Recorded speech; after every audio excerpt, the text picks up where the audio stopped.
उत्तर प्रदेश की राजधानी लखनऊ से इस वक्त बड़ी खबर निकलकर सामने आ रही है। लखनऊ से इस वक्त की बड़ी खबर, जहां पर लखनऊ से नेपाल बस चलाने की तैयारी में है उत्तर प्रदेश सरकार। तो ये बड़ी खबर आपको हम बता रहे हैं, जहां पर परिवहन निगम 5 बसों को संचालित करेगा। ये लखनऊ से नेपाल के लिए जो बस चलेगी उसे परिवहन निगम संचालित करेगा। इसमें 5 बसें शामिल होंगी।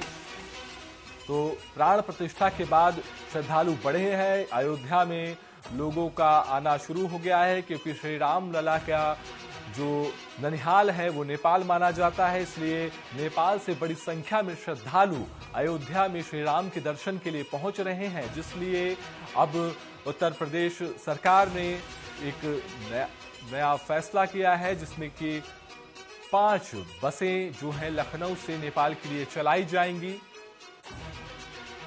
जिसमें बसों का संचालन उत्तर प्रदेश परिवहन निगम करेगा। तो इस वक्त की बड़ी खबर हम आप तक पहुंचा रहे हैं, जहां पर लखनऊ से नेपाल के लिए सीधी बस सेवा शुरू होगी, जिसमें 5 बसें चलेंगी।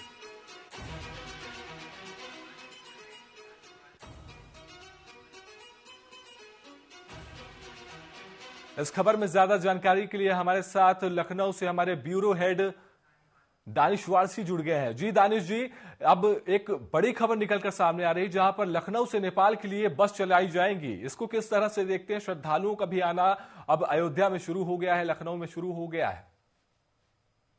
जी बिल्कुल, देखिए मैं बताना चाहूंगा कि अयोध्या में रामलला के दर्शन को लेकर के सरकार काफी प्रयास कर रही है, जिसको लेकर के उत्तर प्रदेश में भी परिवहन मंत्री दयाशंकर सिंह के द्वारा ये प्रयास किया जा रहा है।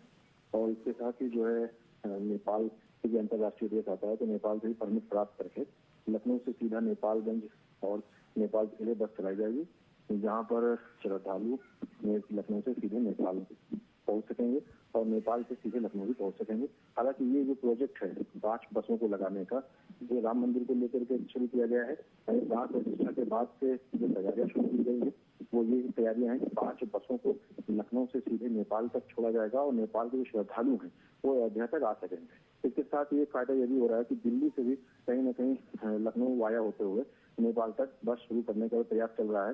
हालांकि अभी परमिट नहीं मिला है, और जब जैसे ही नेपाल से अंतर्राष्ट्रीय परमिट मिलता है उसके बाद लगातार इन 5 बसों को सुचारू रूप से चालू कर दिया जाएगा। ये मैं कह सकता हूँ कि उत्तर प्रदेश की सबसे बड़ी योजना कह सकता हूँ, और श्रद्धालुओं के लिए सबसे बड़ी मैं कह सकता हूँ कि एक उनके लिए गुड लक है कि वो सीधे नेपाल से अयोध्या के दर्शन कर सकेंगे। इनको किसी प्रकार का ट्रैवल में किसी प्रकार की कोई प्रॉब्लम नहीं होगी। ट्रैवल को लेकर के वो काफी इजी गोइंग रहेगा, जो उत्तर प्रदेश सरकार द्वारा भी किया जा रहा है। जी धन्यवाद दानिश जी। तो ये हमारे साथ लखनऊ से हमारे ब्यूरो हेड दानिश जुड़े हुए थे। तो बड़ी खबर आप तक हम पहुंचा रहे हैं, जहां पर लखनऊ से कि अब लखनऊ से नेपाल के लिए सीधे बस सेवा शुरू होगी, जिसमें 5 बसें उत्तर प्रदेश परिवहन निगम चलाएगा, जिसमें प्राण प्रतिष्ठा के बाद जो श्रद्धालु बढ़े हैं, जो नेपाल से श्रद्धालु श्री राम दर्शन के लिए अयोध्या पहुंच रहे हैं, उनके लिए ये एक बड़ी सेवा, एक बड़ी सुविधा के तौर पर इसे देखा जाना चाहिए।